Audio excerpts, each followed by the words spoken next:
जो ज़मीनी हकीकत है वो हकीकत ये है कि मार छात्रों को पड़ी है और सीने पे लाठियां चलाई गई हैं, गर्दन पे लाठियां चलाई गई है। बताइए छात्र क्या दुश्मनी सरकार से है कि सरकार उनको टारगेट, लाठी चार्ज का भी नियम होता है कि आपको कमर के नीचे ही मारना होता है। और छात्र हैं, ये कोई आतंकवादी नहीं है, कोई नक्सली नहीं है कि आप इनके ऊपर 3rd डिग्री लगा रहे हैं, इनको कुछ कबूलवाना नहीं है, ये कोई माने आतंकवादी गतिविधि में शामिल नहीं है कि इनसे कुछ कबूलनामा करवाना है आपको कि आप इनको 3rd डिग्री टॉर्चर कर रहे हैं। हमारे छोटे भाई जो छात्र हैं उन्होंने अपना निशान दिखाया है, उनके गर्दन पे चोटें आई हैं, माथा पे चोट। बताइए लाठी चार्ज माथा पे कर रहे हैं, गर्दन पे कर रहे हैं और जो आंतरिक चीज़ें हैं वहाँ पे कर रहे हैं। बताइए किसी छात्र की, मैं तो ईश्वर से धन्यवाद करता हूँ, ऊपर वाले से धन्यवाद करता हूँ कि किसी छात्र के साथ में कोई अनहोनी नहीं हुई। नहीं तो जिस तरीके से छात्रों को टारगेट करके मारा जा रहा है, हमें तो ऐसा लगता है कि राज्य सरकार पूरे फुर्सत में है, ना उनसे राज्य संभल रहा है, ना उनसे शिक्षा व्यवस्था संभल रही है, ना उनसे स्वास्थ्य सेवा संभल रही है। जिसमें से बहुत सारे छात्रों पे लाठी चार्ज हुए हैं और लाठी चार्ज होने के बाद किसी का हाथ टूटा है, किसी का चेस्ट पे पेन है, कहीं किसी का पैर में पेन है। और ये सदर हॉस्पिटल में अभी मैं हूँ और देख पा रहे हैं कि सदर हॉस्पिटल में भर्ती कराया गया कल ही छात्रों को।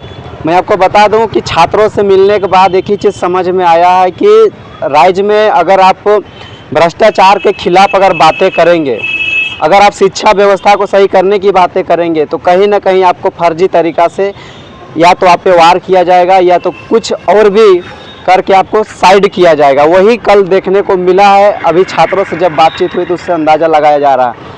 हमारे साथ है संतोष महतो जी हैं, रेहान जी हैं। इन लोगों से जानते हैं, इन लोग भी पेशेंट लोग से मिले हैं, किस तरह से आश्वासन मिला है और आगे इन लोग अब क्या करने वाले हैं। जोहार। जोहार। आज आप पेशेंट लोग से मिले, छात्रों से मिले, एक तो देवेंद्र नाथ महतो, उनसे मिलने भी नहीं दिया जा रहा है आप लोगों को, आखिर क्यों? देखिए छात्रों से जब हम लोग मिले तो अभी हमारी आंखें नम हैं।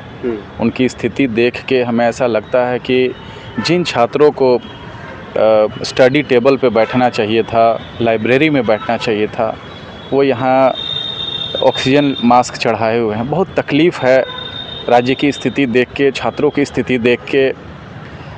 तमाम मीडिया प्लेटफॉर्म्स पे जो चीज़ें वायरल हो रही हैं, जो कंटेंट वायरल हो रही है, उससे इतर जो ज़मीनी हकीकत है वो हकीकत ये है कि मार छात्रों को पड़ी है और सीने पे लाठियां चलाई गई हैं, गर्दन पे लाठियां चलाई गई है। बताइए छात्र क्या दुश्मनी सरकार से है कि सरकार उनको टारगेट, लाठी चार्ज का भी नियम होता है कि आपको कमर के नीचे ही मारना होता है। और छात्र हैं, ये कोई आतंकवादी नहीं है, कोई नक्सली नहीं है कि आप इनके ऊपर 3rd डिग्री लगा रहे हैं, इनको कुछ कबूलवाना नहीं है, ये कोई माने आतंकवादी गतिविधि में शामिल नहीं है कि इनसे कुछ कबूलनामा करवाना है आपको कि आप इनको 3rd डिग्री टॉर्चर कर रहे हैं। हमारे छोटे भाई जो छात्र हैं उन्होंने अपना निशान दिखाया है, उनके गर्दन पे चोटें आई हैं, माथा पे चोट। बताइए लाठी चार्ज माथा पे कर रहे हैं, गर्दन पे कर रहे हैं और जो आंतरिक चीज़ें हैं वहाँ पे कर रहे हैं। बताइए किसी छात्र की, मैं तो ईश्वर से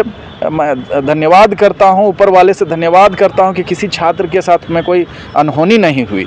नहीं तो जिस तरीके से छात्रों को टारगेट करके मारा जा रहा है, हमें तो ऐसा लगता है कि राज्य सरकार पूरे फुर्सत में है, ना उनसे राज्य संभल रहा है, ना उनसे शिक्षा व्यवस्था संभल रही है, ना उनसे स्वास्थ्य सेवा संभल रही है।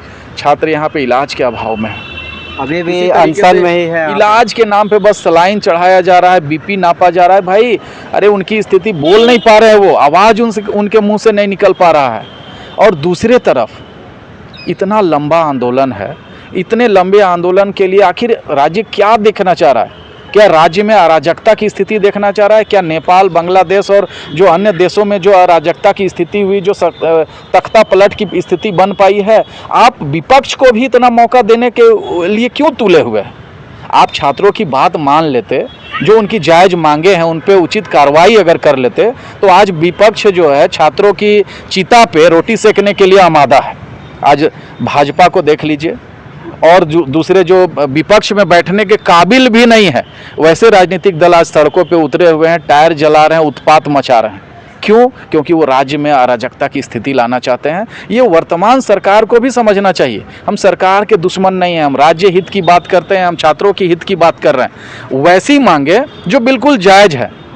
प्रत्यक्ष रूप से अभय तिवारी, एल ख्यांगते सारे लोगों ने एक्सेप्ट किया कि किस तरीके से बाहरी एजेंसी से उन लोगों ने पैसा लिया, किस तरीके से हर एक नौकरी पे कमीशन हर एक पदाधिकारी में, ये सारा कुछ तो सेल्फ एक्सेप्ट कर लिए वो लोग। और क्या सबूत चाहिए, क्या गवाह चाहिए? छात्रों से मिले, बातचीत किए, क्या लगा? अभी भी छात्र अनशन में है, अनशन तोड़े? जितने छात्रों से मिला सबकी आंखें नम है, कोई बोल नहीं पा रहा है। बोलने से पहले वो लोग रोने लग रहे हैं। हमारी भी आंखें भर आई हैं उनकी स्थिति देख के।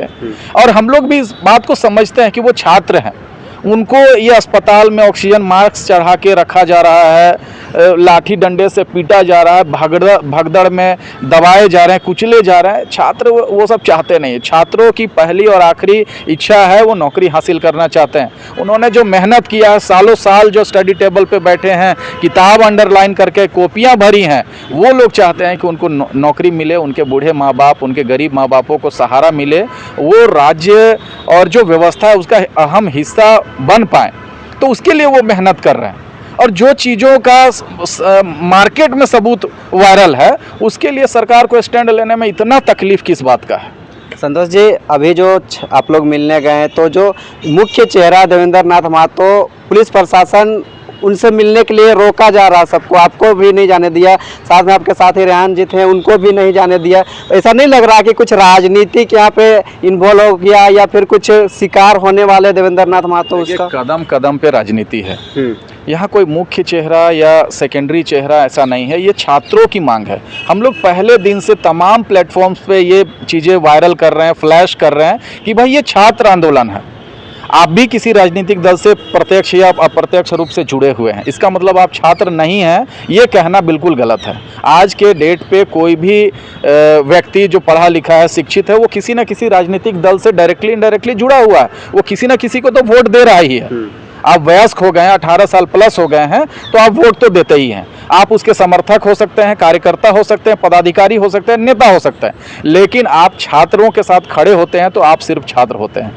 आज संतोष महतो, रेहान जी या अनुज भाई अगर यहाँ पहुँचे हुए हैं तो बतौर छात्र पहुँचे हुए हैं। देवेंद्र नाथ महतो अगर इतना बड़ा अनशन कर रहे हैं, भूख हड़ताल कर रहे हैं, तो वो भी छात्र के हैसियत से कर रहे हैं। टाइगर जयराम महतो, जिनके मार्गदर्शन पे ही सारा आंदोलन का जो रणनीति है वो तय हुआ कि छात्रों के साथ में हमें खड़े होना है, क्योंकि छात्र किसी भी राज्य की रीढ़ होते हैं। टाइगर जयराम महतो जी ने स्पष्ट कहा कि हम छात्रों के निवेदन के साथ, आवेदन के साथ, धरने के साथ, प्रदर्शन के साथ, अनशन के साथ, तमाम चीज़ों के साथ में खड़े हैं और प्रत्यक्ष रूप से खड़े हैं, पूरे संवेदनशीलता के साथ में खड़े हैं। राज्य सरकार को थोड़ा लचीला होना चाहिए, फ्लेक्सिबिलिटी लाना चाहिए। उनको ये समझना चाहिए कि आप अगर जिद पे अड़ते हैं तो छात्र आपसे ज़्यादा जिद पे अड़ सकते हैं।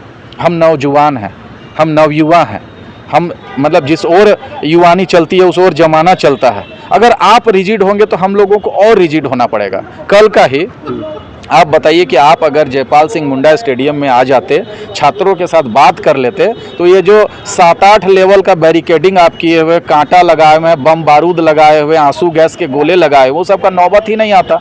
छात्र तो बात चाहते हैं, छात्र तो चाहते हैं कि उनकी समस्याओं का समाधान हो।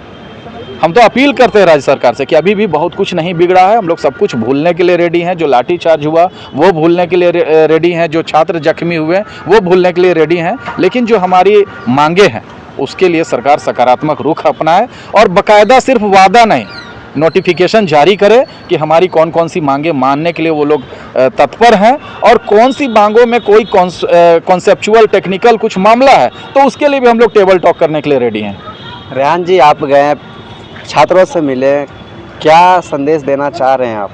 देखिए, संदेश क्या देना चाहेंगे, जिस तरह से बिहार से अलग झारखंड हुआ और झारखंड के युवाओं को एक उम्मीद था, इस 26 साल का झारखंड हो चला है और इस 26 साल के झारखंड में इतिहास के पन्नों में ये चीज़ अब ये आपका काला अध्याय लिख दिया गया, इतिहास के पन्नों में लिख दिया गया कि जिस तरह से इस सरकार ने क्रूरता छात्रों के साथ दिखाई है। अरे आपको लाठी चलाना था, सिग्नल देना था कि मैं लाठी चलाऊंगा, आप पीछे चले जाओ, लेकिन आपने सिग्नल नहीं दिया। अंधाधुंध वार्ता के लिए छात्रों को बुलाए, कैंपस के अंदर बुलाए और आप लाठी चार्ज शुरू कर दिए। लाठी चार्ज आपको कहाँ करना था? आपको अगर लाठी चार्ज भी करना था तो कमर से नीचे करना था, लेकिन आपने छाती पे मारा है छात्रों को, हमने अभी देखा है। अब पीठ पे मारा है, गर्दन पे मारा है, माथा पे मारा है। क्या ये किलर थे ये लोग या टेररिस्ट है? क्या चीज़ है? देश विरोधी है या फिर राज्य विरोधी? क्या काम कर रहे थे? अपना अधिकार का मांग कर रहे थे। वो छात्र जो जिसकी बूढ़ी माँ बाप अपनी बच्चे को अच्छा शिक्षा देने के लिए, बेहतर जीवन देने के लिए और अच्छे विभाग में जाने के लिए, उनके लिए धन संपत्ति, सारी जीवन की पूंजी को बच्चों के लिए समर्पित कर देते हैं। और आज वो माँ बाप आज कलप रहे हैं। हमारी आंख से खुद आंसू आ रही है इन बच्चों को हॉस्पिटल में देख करके। वो आज तड़प रहे हैं, रो रहे हैं। मैंने कितनों को देखा, मैंने आंसू पोंछा, बोला भाई आप लोग झारखंड का उज्जवल भविष्य और झारखंड के छात्रों के हित में आप लोग ये आवाज़ उठाए हैं। आप लोग का सुनहरे पन्नों में इतिहास में लिखा जाएगा कि जब अबुआ सरकार का नारा था तो यही अबुआ सरकार ने लाठी चलाने का काम किया छात्रों के लिए। जो राज्य 3.5 करोड़ झारखंडियों का जो भविष्य है, उस भविष्य को इन्होंने शक्ति के बलबूते पर कुचलने का काम किया। ये इससे बड़ा दुर्भाग्यपूर्ण और काला दिवस आज झारखंड के लिए नहीं हो सकता है। अनुज जी मिले, कैसा लगा छात्रों से? देखिए, अभी हम लोग छात्रों से जब मिलने के लिए गए तो छात्रों की जैसी स्थिति है उसको देखकर मन एकदम अंदर से टूटने का जैसा लगा। सभी छात्र जितने कोई भी सदर अस्पताल में हैं, किन्हीं का माथा पर चोट है, किन्हीं का पीठ में चोट है, पैर में चोट है और कोई छात्र सही से बोलने लायक नहीं है, किन्हीं को सलाइन चढ़ रहा है। और इस तरह से लगा कि ये 26 साल जो झारखंड हम लोग का बना, जिसमें एक अबुआ सरकार से शांतिपूर्वक ढंग से जो यहाँ के बच्चे अपना रोजगार, नौकरी मांगने के लिए शांतिपूर्वक जो आंदोलन किए, उसमें जो बर्बरतापूर्वक कल 2 बार लाठीचार्ज किया गया, जिसमें शाम का समय में लाइट को ऑफ करके, वो भी वीडियो अभी चल रहा है आपका फेसबुक में, बर्बरतापूर्वक मारा गया। ये काफ़ी अधिक निंदनीय है। यहाँ के लोग झारखंड, बिहार से जब झारखंड लिए थे तो एक आशा और उम्मीद के तहत लिए थे कि हमारा अलग राज्य होगा तो हमको नौकरी मिलेगी, हमको कमाने खाने की जरिया मिलेगी। लेकिन यहाँ का सरकार निरंकुश व्यवस्था को अपनाया है और यहाँ जो भी प्रोटेस्ट हो रहा था पूरी तरह से शांतिपूर्वक हो रहा था। यहाँ की सरकार को इस तरह की क्रूरता वाला घटना को अंजाम नहीं देना था। इससे मन आहत है। तो अभी देख रहे थे संतोष महतो जी थे, अनुज जी थे, रेहान जी थे। इन लोग का साफ तौर पे कहना है कि छात्र को बात माननी चाहिए। सरकार अगर मान लिया होता तो ये दिन देखना नहीं पड़ता। बाकी अभी भी देर नहीं हुआ है। बाकी आपकी क्या राय है कमेंट में ज़रूर साझा करें। मिलते हैं फिर एक नई अपडेट के साथ। जय हिंद, जोहार।